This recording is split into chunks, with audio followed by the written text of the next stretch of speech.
Hi guys, this is Ballistic Beauties. I'm Tamika. And I'm Jessica. And we are filming from our favorite spot. It's our hideaway, right? Yeah, places where you might be able to see a yacht in the background. Yeah, that's over there. Somewhere yacht back here. Over there. First, we're speaking prophetically. That'll be my Tuesday yacht. Because we're still working on, you're still working on your Sunday yacht. I'm looking for my Saturday yacht. One for each day of the week. So right now we decided that we were going to enjoy the hometown that we live in as we are transitioning to a new place where we don't know yet. It's going to be somewhere in the South, and hopefully it will be exactly what it is that we're looking for, because we are women in our 40s. We're transitioning into the women of God that we're called to be, and we are excited. And so we will choose a topic as we are having a conversation, because the truth is life is a lot more fun off topic all the time. So Jessica, I sent you some stuff in over WhatsApp, and I sent it to you because we just really wanted to show you what was fun for me, which was interesting for me. And one of the things that I absolutely love, I don't know why, especially since I'm not a super duper clean chick, I love cleaning videos. Yeah. I give people who find comfort and accomplishment in cleaning videos. I really do. I give them mad credit. Okay, she don't got nothing else to say. But so when I was living in a luxury apartment, I've had many apartments over my lifetime, and I wasn't the cleanest chick. But when I realized that I'm a lot cleaner when I have assistants. Yeah. And so having a cleaning lady is absolutely important, because if I don't, well, let's say my house could look a little bit like a hoarder's house. And once they help clean the clutter, then I can definitely upkeep it. And I'm tired of pretending that I'm really good at everything because that's a lot of weight and pressure. And I am tired of waiting. WEIGHTING. I'm not sure if I spelled that right.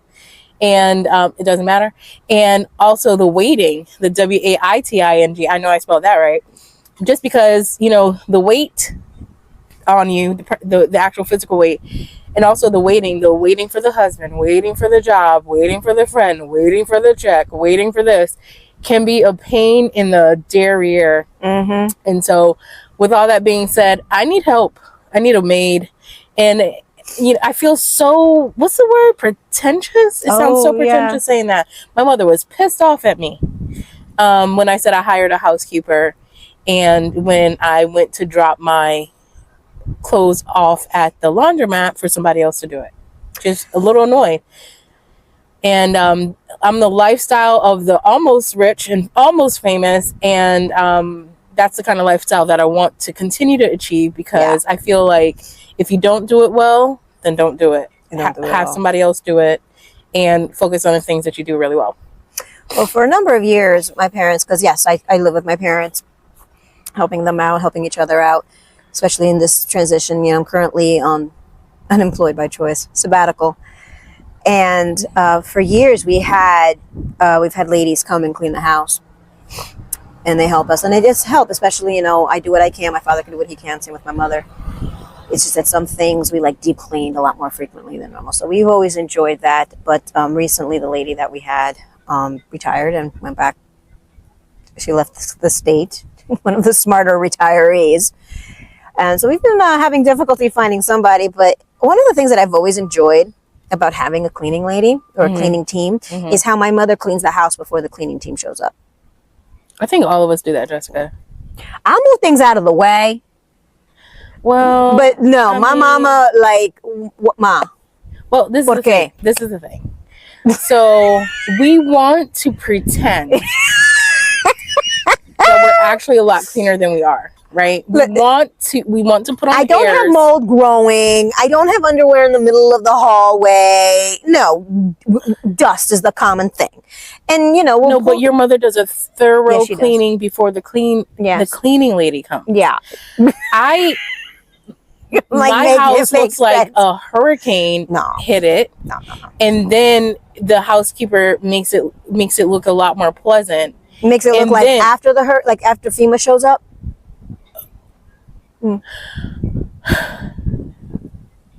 I have no words for that.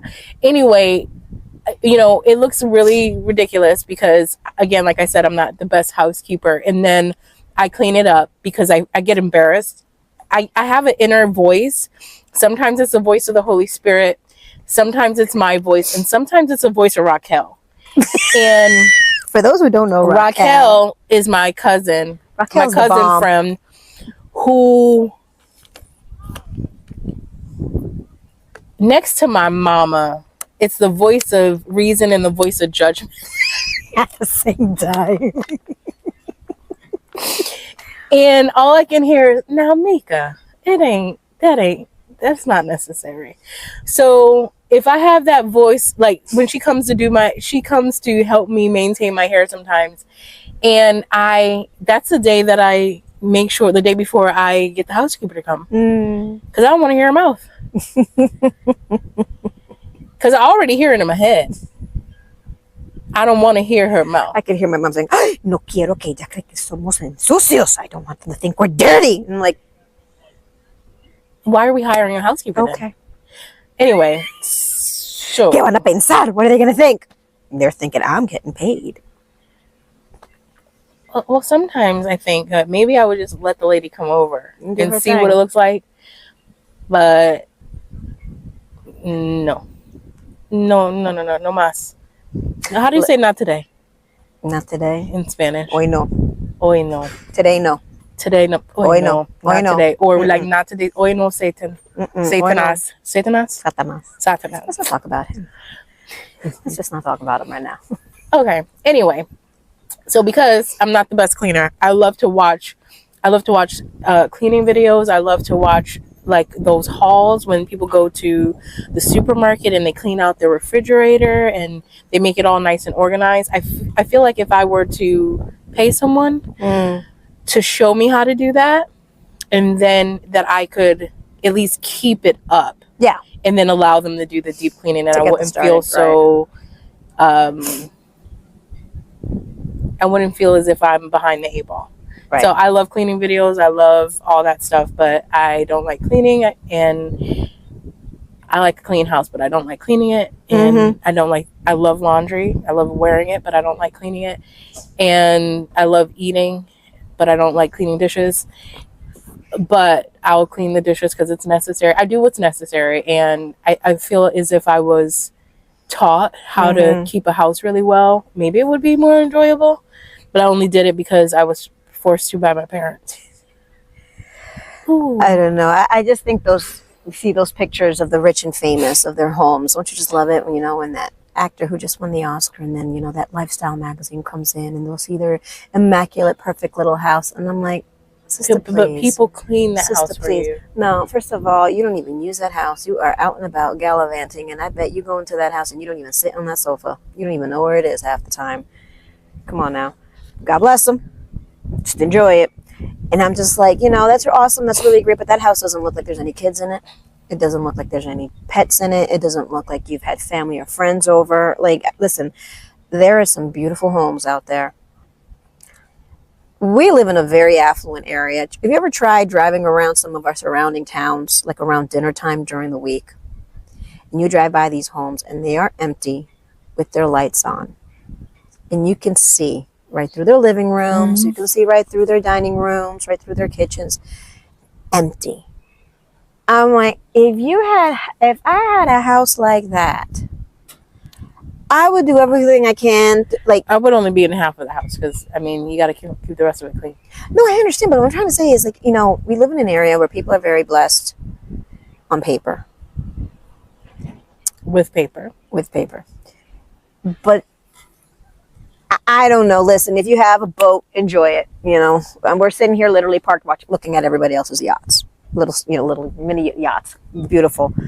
And I hope they enjoy it. I really do. But to me, I look forward to the day the Lord blesses me with a beautiful house, 2,000, 2,500, 3,200, 4,000 square foot home it's going to be the house where every holiday is going to be at. Once a month, people are going to be coming over. It's going to be the house where all the kids and nephews and grandkids are going to feel happy going to, feeling safe at, jumping on and off the furniture, thinking they're, some Marvel or DC hero. It really breaks my heart knowing that there's kids and people who live in Section 8, who live in difficult situations. We are living in a time where matchbox size apartments are more than an actual mortgage, and you have people who have been blessed with beautiful, beautiful homes, and they don't enjoy it. They're hardly in it. They're working crazy hours, or they're out and about, filling their time up with other things. But you don't see that family having dinner together anymore. And if you take one of the freeways, because we have two. There's the interstate, and then there's the one that's a mile away. American. Oh. And when you get off this one freeway, and for between 5 exits, it's some of the most affluent towns, neighborhoods that in the state and in the country. And to drive by them and see them empty any day of the week, it's just like, wow. Well, I mean, some of them are empty because, living in the area that we lived in, we talked to you about, being in Connecticut, and people who are affluent enough to have multiple homes have homes that are either in Long Island or they're on the Cape in Massachusetts. Yeah. Some people have other homes that are in California or even like the south of France. So, we grew up, we didn't grow up rich by any means. I grew up in the penthouse of the ghetto. But I lived uptown, a stone throws away from the next luxury city, luxury town, but we're not. But you had a good, the location is everything, and where you grew up was, had a great neighborhood. Absolutely. And, next to all the schools and everything. And the bottom line is I don't feel like I was lacking anything, right? Still don't. I didn't lack anything. And I still love our hometown, but it's again time to go for various reasons, and because I want to enjoy the rest of my 40s into my 50s and however long the Lord allows us to be on this earth. And I would like to be able to live like this. One day, maybe what I'll do is I'll put over this video, what the marina looks like, in our background, because we have yachts and boats and sailboats and all these things. And, we grew up looking at this stuff. But to be honest with you, when I was younger, I was envious of people who had this stuff. But as I get older, I realize that what people have to do to keep it can be very difficult. And I don't want to envy anyone who I'm not willing to walk in their shoes to maintain or obtain what it is that they've gotten. Although I really believe that as we're transitioning into we're blossoming into the women that we're called to be with our joint ventures and our ventures that are not the same, that God is going to bless it. God is going to bless the work of our hands. The question is, what's in your hand? What has God put in your hand, in your mind, in your heart, to proceed? What is it? And that goes to, you had a question about the heart. We're switching subjects, y'all, just in case